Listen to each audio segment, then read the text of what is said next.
అంశాలపై తెలుగు రాష్ట్రాల్లో హాట్గా జరుగుతున్న పాలిటిక్స్ అలాగే జాతీయ రాజకీయ పరిణామాలపై సమగ్ర విశ్లేషణ అందించే నమస్తే నాగేశ్వర్ కార్యక్రమానికి స్వాగతం. ప్రొఫెసర్ నాగేశ్వర్ మరి కాసేపట్లో మనతో జాయిన్ అవుతారు.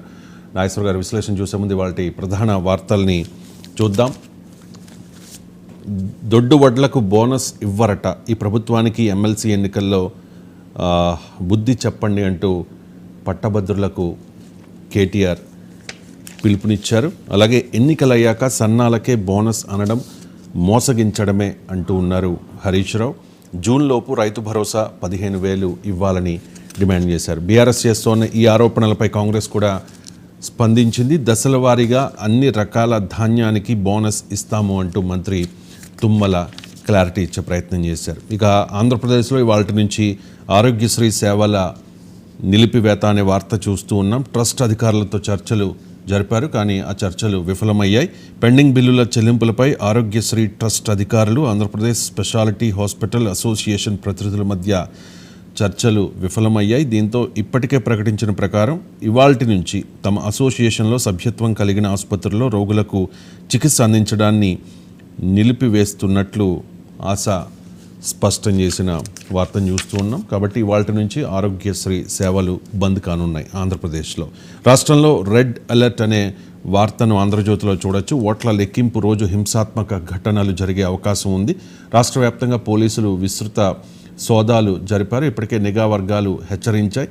దాడుల నిందితులపై హత్యాయత్నం కేసులు ఇప్పటికే నమోదైన ఎఫ్ఐఆర్లలో సెక్షన్ 307ని కూడా, అంటే హత్యాయత్నం సెక్షన్ని కూడా యాడ్ చేశారు. అంతకు మించి అరాచకం జరిగే అవకాశం ఉంది అంటూ సాక్షి మరో వార్తను ప్రచురించింది. ఓట్ల లెక్కింపు రోజు విధ్వంసానికి పచ్చ ముఠాలు ప్లాన్ చేస్తూ ఉన్నాయి.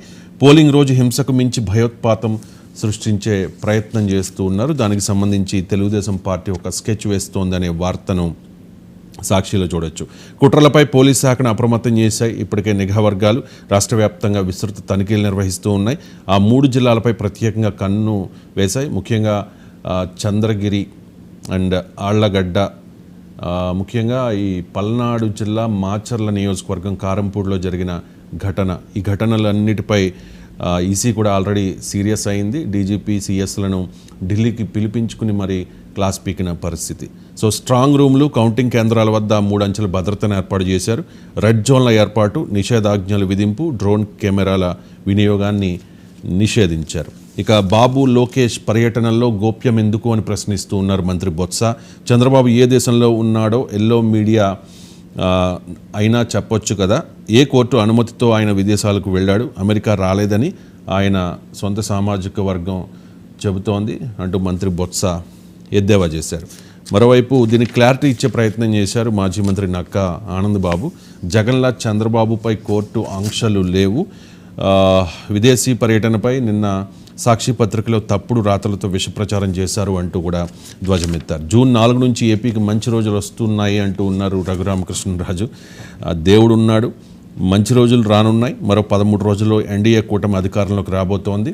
రాష్ట్రంలో చెప్పడానికి వీల్లేనని దారుణాలు సీఎం జగన్ ఒడిగట్టాడు. ప్రశ్నిస్తే దాడులు చేయించారు. సో జూన్ 4తో ఈ అరాచకాల అంకం ముగిసిపోబోతోంది. ఆంధ్రప్రదేశ్కి మంచి రోజులు రాబోతూ ఉన్నాయంటూ రఘురామకృష్ణరాజు విశ్వాసం వ్యక్తం చేశారు. బెంగళూరు రేవ్ పార్టీ వెనుక ఏపీ మంత్రి కాకాని మాఫియా ఉంది అంటూ తెలుగుదేశం పార్టీ ఆరోపిస్తోంది.